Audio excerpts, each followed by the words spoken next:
Welcome to In Your Face. I am so excited here today. I am so excited here today. I don't know what to do. But look, let's get right to this. We have Jessica Lynn Kimble in the studio today with us live. Yes. And welcome, Jessica. Thank you. Thank you. I am so glad you made it with us today. Yes, me too. I'm so grateful to be here. I've always wanted to be on the show. Well, I am so glad that you were grateful to be on the show. But you know what? We're going to have a treat right now from Jessica. Jessica is going to grace us with her great, wonderful voice and her very good guitar playing. Right, Jess? Yes. All right. So let's get out and see what Jessica is going to do for us right now. We are going to do a little mashup. Of a couple of songs that I wrote along the way. Okay.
Dealing with that mess.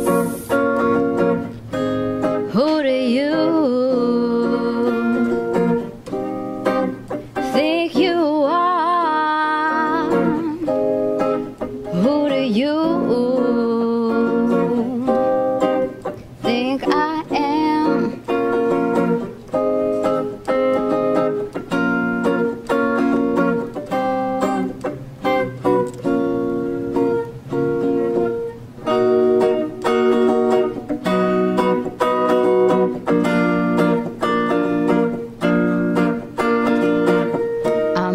Positivity and necessity that shines brighter than any accessory, caressing me. And ooh, they'll try and put you to shame. They'll try to judge you before they even know your name. I make positivity a necessity that shines brighter than any accessory, caressing me. And ooh, they'll try and put you to shame. They'll try to judge you before they even know your name.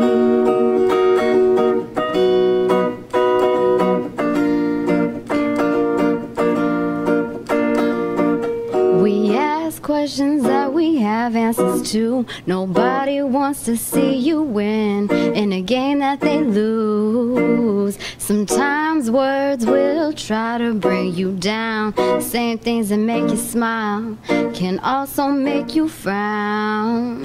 I make positivity a necessity that shines brighter than any accessory, caressing me. And ooh, they'll try and put you to shame. They'll try to judge you before they even know your name. Woo!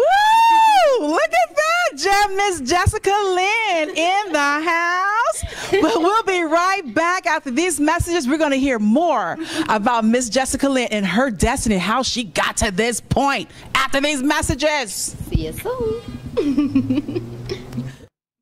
And welcome back to In Your Face. Here with me live is Jessica Lynn Kimble. In between, if I call her Jessica Lynn, because I love to call her Jessica Lynn. I don't know why. This reminds me of country. I mean, like, who's a country artist? I can't even tell you that one. I don't either. It was in my mind, but now it's gone. I just love Loretta Lynn. How about that? Loretta Lynn. I just love that. So Jessica Lynn, that was fabulous, darling. Thank you. Thank you. That was fabulous. You're gifted, man. Thank you. You are a woman. I shouldn't say man, huh? It's just slang. It is slang. It's okay. You know how we roll. You know how we roll. Absolutely. But that was just fabulous. And today we're going to be talking about, since Jessica, she is an artist. Yes. Okay. And we're going to be talking about destiny. Destiny and purpose. And purpose. And passion. So Jessica, we want to know a little bit about you. I mean, the audience wants to know more about you. And where you're coming from, because I notice in your music is very positive, and it's awesome. Because I think right now, the day that we live in, the generation that's right now in the world, they need positivity because we have so much negative going on. Yes. I mean, not to put down rap or anything like that, but the messages.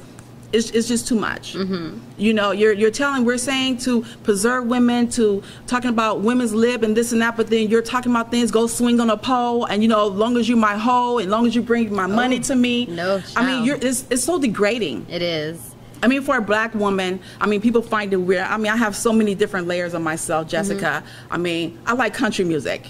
I'm talking about Kenny Rogers, Dolly Parton, Alabama, but nothing against rap. I just don't. It's not for me. Yes, I completely understand. It's not for me. So tell us more about yourself, because you are so creative, darling. So a little background on myself is I grew up a military brat, Air Force brat, to be specific. Traveled all over. I was actually born in New Mexico. Went to the Philippines. That's where my brother was born. And we actually had to evacuate because there was a volcano. So we ended up evacuating my mom's, land.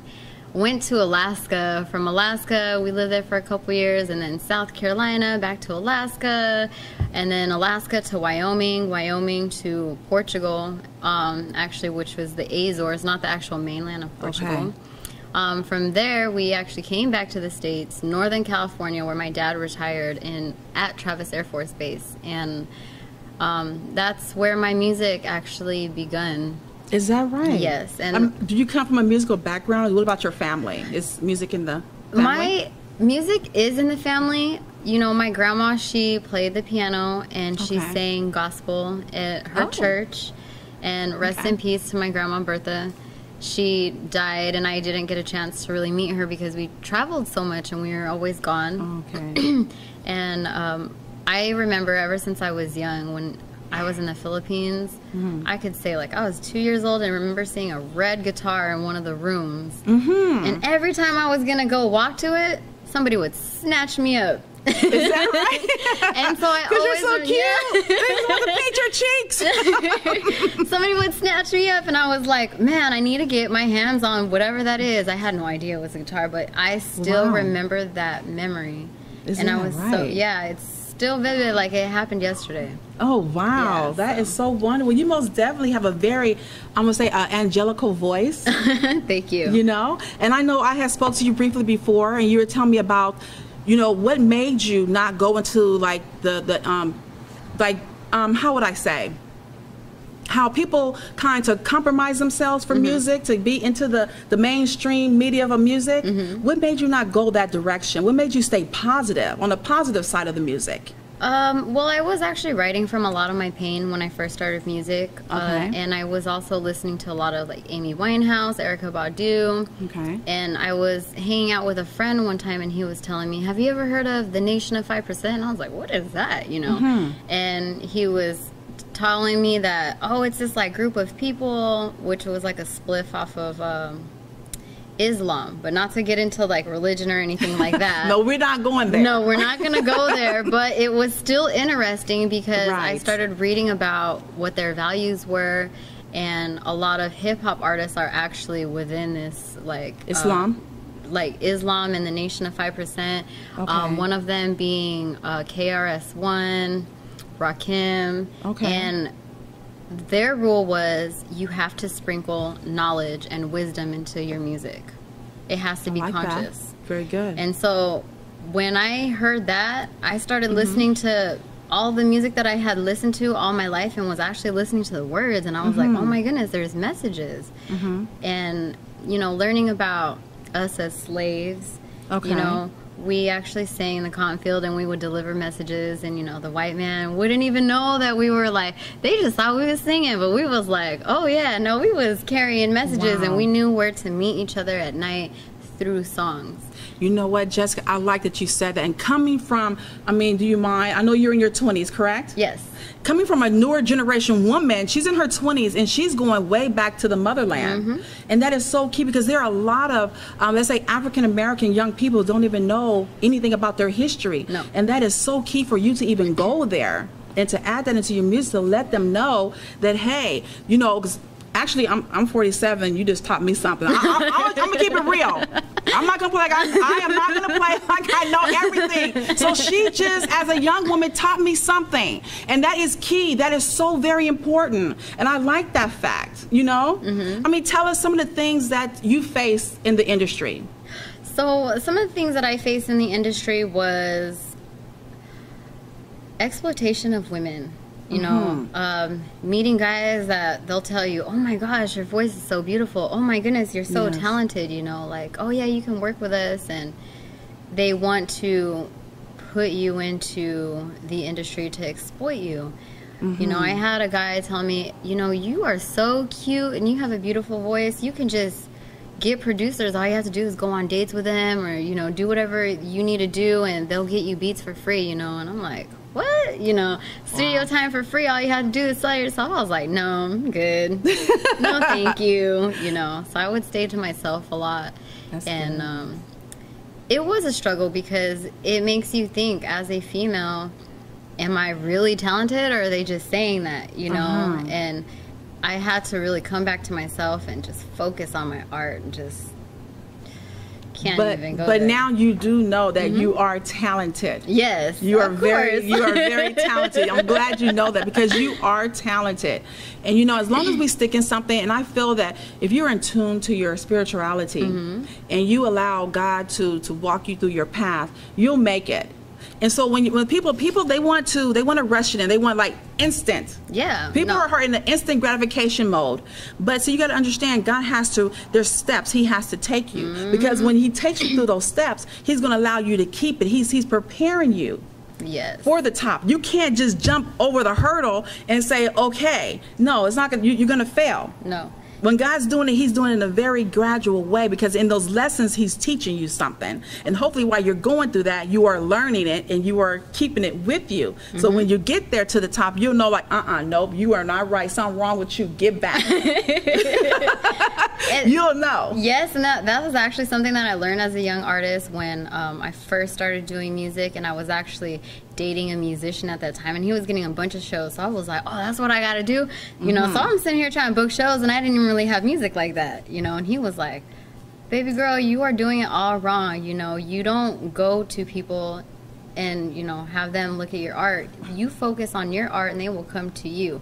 And then he also mentioned a story in the Bible where it says, if you go to somebody's party, you sit at the lowliest spot. You don't sit in the king's chair. Come on now, talk to me. Because when he comes in, you're going to be disgraced. He's going to ask you to move out of his seat. It's always best for you to sit at the most lowly spot so you can be exalted, and he will invite you to the top. So that's something that I always carry with me everywhere. Humbleness. Humbleness. Have to be humble. Come on, girl. You better say something right now. I think she feel like preaching. Because, you know, because, well, I believe in Jesus Christ as my personal Savior. Whatever your spirituality is, you know, we don't, you know, we just keep that over there. Thank you, Jesus. But the thing is, see, Jesus was humbled. He humbled himself to the point of a servant, to where he washed his disciples' feet. You know, he didn't say, okay, hey, I'm Jesus and you better wash my feet. No, but he humbled himself. And see, that's what he says, when you humble yourself, you take yourself to the lowly place. So you got to understand, it's not about if people see you, God sees you. And when it's time for that elevation, trust and believe. He doesn't need your help. Yeah. Because he is the creator and we are the creation. So that's what we have to understand. And I try to rush to go ahead and let God, you know, take us through those steps that what he's trying to do. But and you have to go through the process, you know, because as an artist, I was going through the process. I actually was kind of not lost in the process, but so in the zone of the process that fame and all that, being recognized, I wasn't worried about that. I was being a servant in the community. I was serving the kids, I was serving organizations, and I was giving my time, donating my time. I go out a lot and I paint with kids, and through that, doing that for many years, you know, then people start recognizing me, and I wasn't even trying to be recognized. I was just so in the zone of my services and servicing the community. So would you tell me, would you say that music is your purpose?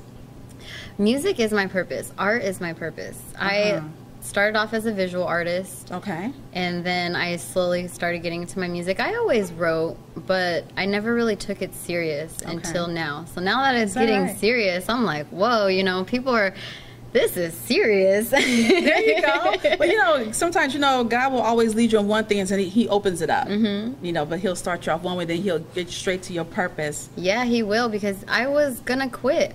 I remember I got to Oxnard from the Coachella Valley, and you know, going through my struggles, got here and was like, I'm done. I'm not gonna make music. I'm gonna focus on making money, and I'm gonna go to school. So that's what I did. I went to school, ended up doing community service through a class that I was taking, and before you know it, I had shows every single week, like every other day, and I was like, God was like, no. Right. No, you are going to do your music because that's what you're supposed to do. Exactly. So when you start to veer off, and so when you let go and you let God, and that's exactly what God would do, because he basically wants you to look. He wants you to take your hands off of it. And look, he's like kind of scared you back. No, you're not giving that up. I have created you for this purpose, for this time. It's just that we have a set time when he's doing certain things. And so that's a great thing. But you know what? We're talking about destiny and purpose today, and we'll be right back after these messages right here with my girl, Jessica Lynn. And welcome back to In Your Face. Here with me is my girl, Jessica Lynn, extraordinaire. What's up, what's up? Okay. So Jessica, we're talking about destiny and purpose and passion all mixed in together. So I was thinking, was there a time when you felt like, I can't do this, it's just too hard, the struggle is just too real?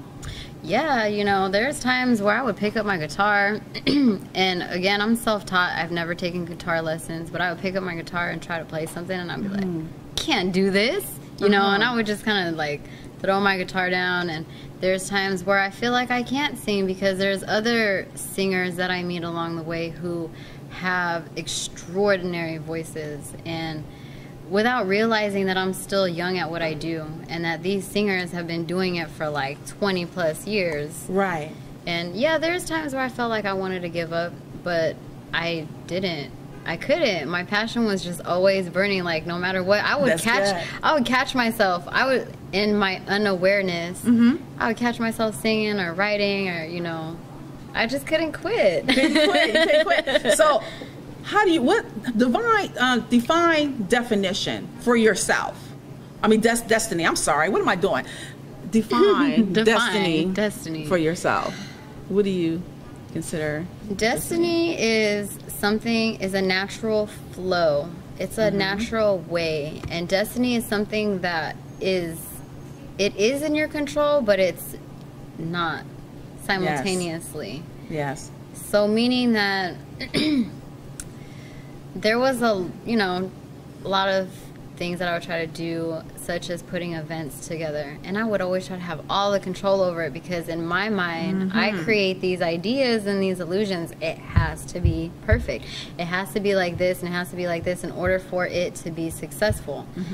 And I would just stress myself out, and that's when I would realize that, you know what, I can't take control of all this. I'm trying to do work that doesn't belong to me. I'm trying to take responsibilities that don't belong to me. So I let it go, let destiny kind of take control of it, and just have faith in that.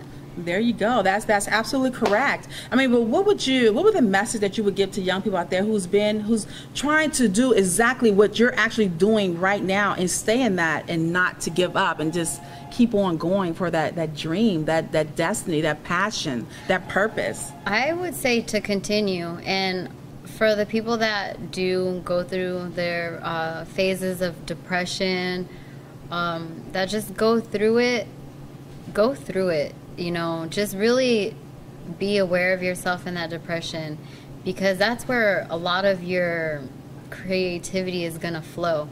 I know for me, in my darkest days is where I shine the brightest. Is that right? Yeah. That's like where I shine the brightest. That's where like that light was like whoosh. Wow. I think Jesus was giving you that boost. Okay, Jessica, don't give up. Don't give up. So tell me something. Does family support, does that really matter? Family support is a huge thing, you know. Okay. At first, when I was making music, I remember listening to, I had just recorded a CD, nothing professional, you know, and I put it in the car, and my brother was taking me somewhere, and he was like, what is this? I don't want to listen to this. And I was like, oh, it's a song I recorded. I just wanted to see how it sounded, you know. And he was like, why are you doing music? Music is not your God-given talent. Your God-given talent is your art. You know, you need to use your hands, not your music. All right. And I got so like, you know, but I also told myself, you know, I'm going to continue doing my music because I know this is my God-given talent. That's right. And we have multiple talents, actually. Yes, thank you. Yes. And so, you know, my family wasn't really taking me serious. Okay. Until the 805 Funk Fest. Thank you, Chuck. There you go.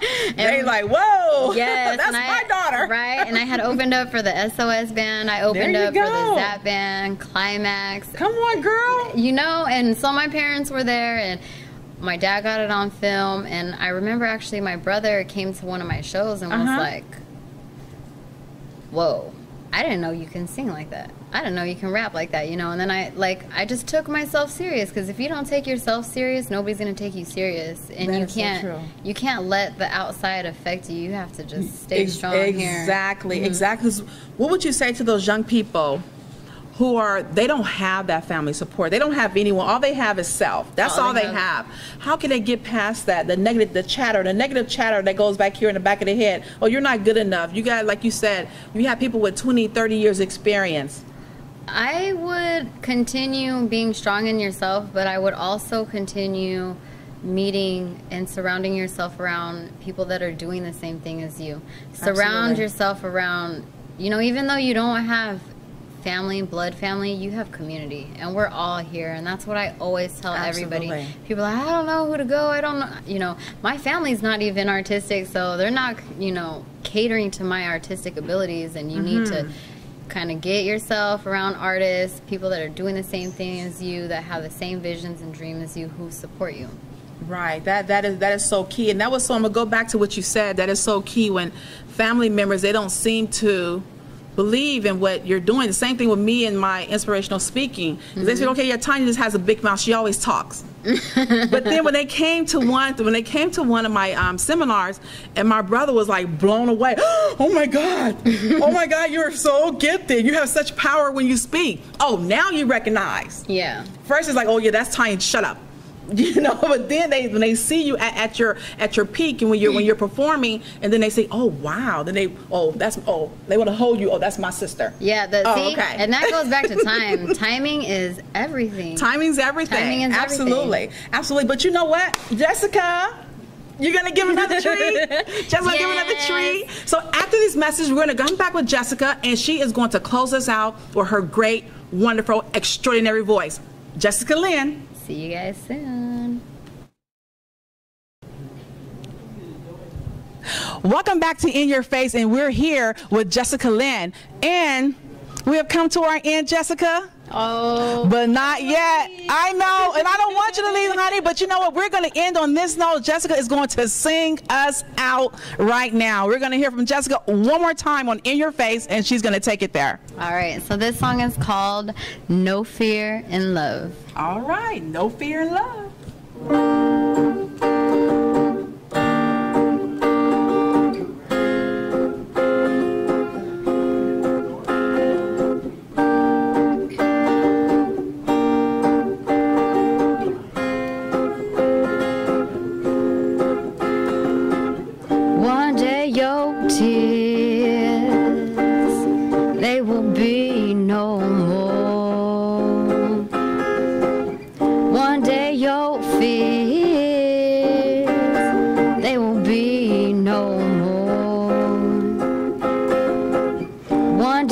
Pain like an imprint in the sand will wash away, and there will be no more. One day your sorrows like a bird will fly away, and there will be no more. That's how I know, there's no fear in love. No, no, no, no. That's how I know, there's no fear in love. No, no, no, no.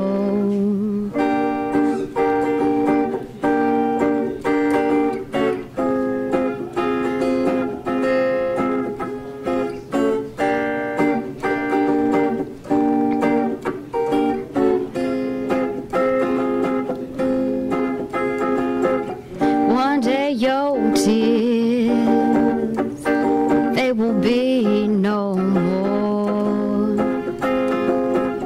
One day your fears, they will be no more.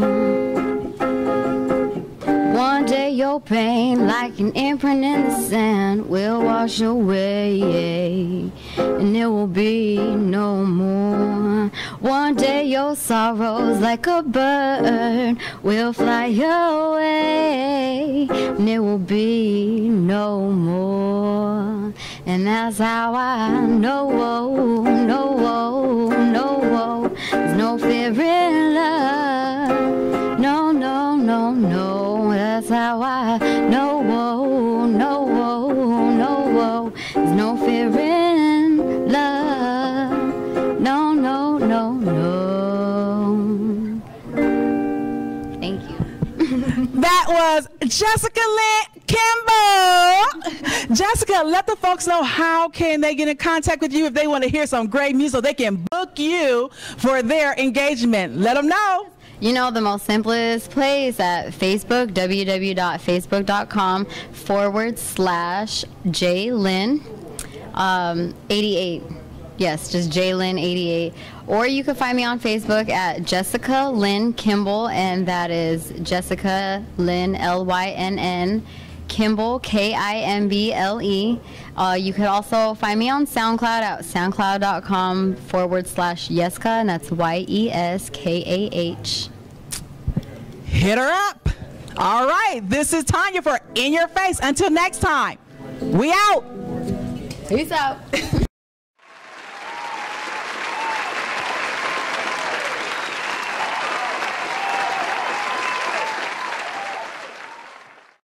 There will be no more. One day your pain, like an imprint in the sand, will wash away, and there will be no more. One day your sorrows, like a bird, will fly away, and there will be no more. And that's how I know